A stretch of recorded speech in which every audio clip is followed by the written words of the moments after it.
the memorandum of understanding that governed Hillary Clinton's financial dealings, the financial dealings of the foundation and her husband's speaking fees. First of all, can you make that memorandum public? Because I don't think we've ever seen it. This is a memorandum of understanding that resides at the State Department, so you can ask them about their policy for disclosing it. All right, ladies and gentlemen, I've done a Give Me 5 on that, as you may know, in today's show. It is outrageous that the White House will not provide that information and that documentation. And as Jonathan Karl told Josh Earnest, you know, when you go to Hillary's people at the State Department, they say, you know, basically go to the White House. So the most transparent administration in history. Ha! Sarah Westwood is Watchdog Reporter at the Washington Examiner. And Sarah, welcome back. Good to talk to you. Boy, you wrote a really blistering piece, and congratulations for writing it. 22 of the 37 corporations nominated for a prestigious State Department award, and 6 of the 8 ultimate winners, while Hillary was Secretary of State, were donors to the Clinton Family Foundation. And boy, that's only the tip, isn't it? Absolutely. With this specific instance, the Secretary of State's Corporate Excellence Award, like you said, 22 of the 37 finalists were big-ticket donors, some of them donating as much as $10 million. It's just one of many instances that isn't explicitly illegal, but it's inherently unethical because this is a little too much of a coincidence to maybe not have something to do with the foundation donations, as with everything that we've been learning these past few days. And so it's really causing people to put pressure on her campaign to answer questions about where this money was coming from. You got, and it's funny, Cisco, Tom's Shoes, which I never heard of, I must admit, that must make me kind of out of the loop when it comes to shoes, and Mars, like the candy company, Mars Inc., all big contributors, all with wins in that category. But that's like I said, that's the tip, and that's almost the least of it. I mean, look what we're finding out now. Look at the New York Times report. And by the way, kudos to the Times for demanding an investigation into the State Department under Hillary today. But just the uranium deal alone, if that were the only thing, would stink to high heaven.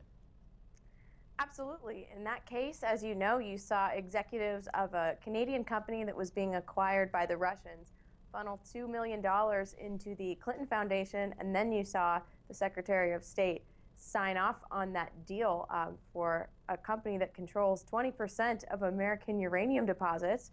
And here's the kicker, shortly after that, a bank that was promoting stocks in that Canadian company wrote Bill Clinton a $500,000 check to speak at an event in Moscow.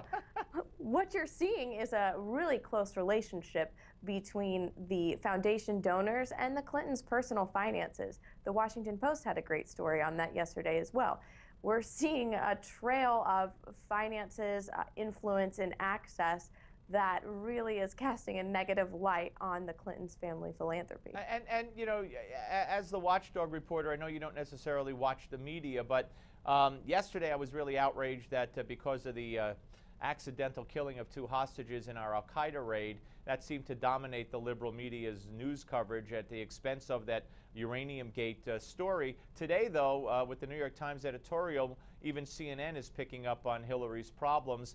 I just don't see. I mean, I know the media is in her, you know, in the bag for her. I know she's Hillary. I understand all that. But my God, I just can't fathom how this woman could even get her own party's nomination, how she could survive this for the next 8 months or a year or whatever, when we're going to find out more and more and more and more. Well, from her campaign's perspective, what they want is for the media to harp on it intensely right now and then to let it fade away. It's a strategy that they've employed over and over again. They'll paint their critics as baseless, right-wing nut jobs, as they've done, and then try to let it burn out on its own. It might be to conservatives' advantage to let this story be a slow burn. It doesn't necessarily dominate every news cycle, but it's always present. That's not necessarily a bad thing for Republicans, that it's, you know, prominent but not dominant. All right, let me ask you this. What about, we had a guest on from the Federalist.com who wrote a piece about how taking money from foreign countries while Secretary of State is in fact unconstitutional. Now, I'm not a lawyer. It would certainly seem to me that it should be unconstitutional. At the very least, it's unethical. How did the White House agree to allow the Secretary of State to have a foundation that takes money from foreign governments and people who have business with the State Department while she's running the State Department? Well, I think you referenced this earlier. There was a memorandum of understanding between the White House and the Clintons that the foundation wasn't going to accept donations from overseas because of the perceptions that there might be a conflict of interest, that might sway Hillary Clinton's opinion one way or the other while she was Secretary of State. When you lay out patterns like the Russian uranium deal, where it could be a coincidence or there could have been some influence there from the money that was given, that's when you start to see problems and you start to wonder how closely the Clintons followed that memorandum of understanding. Absolutely, and we need to see that memorandum, that's for sure. Sarah Westwood, as always, thank you very, very much. Appreciate it. Okay, folks, I want you to stay tuned for your Max to Life moment, but first, you know, we're bringing back our viewer call-in segment here on the Steve Malzberg Show, but it's not like talk radio. We can't say, okay, call in now. So we have to reach out to you in advance, and you have to reach out to us. And you could do that by emailing me at callsteve@newsmax.com. Call Steve at newsmax.com. Tell us your name and where we could reach you and, you know, what you think you might want to discuss with us. And one person from our huge staff of 175, we'll call you and get in touch with you and hopefully set up an on-the-air conversation between you and me. So call Steve at newsmax.com. Do it now because we want to hear from you.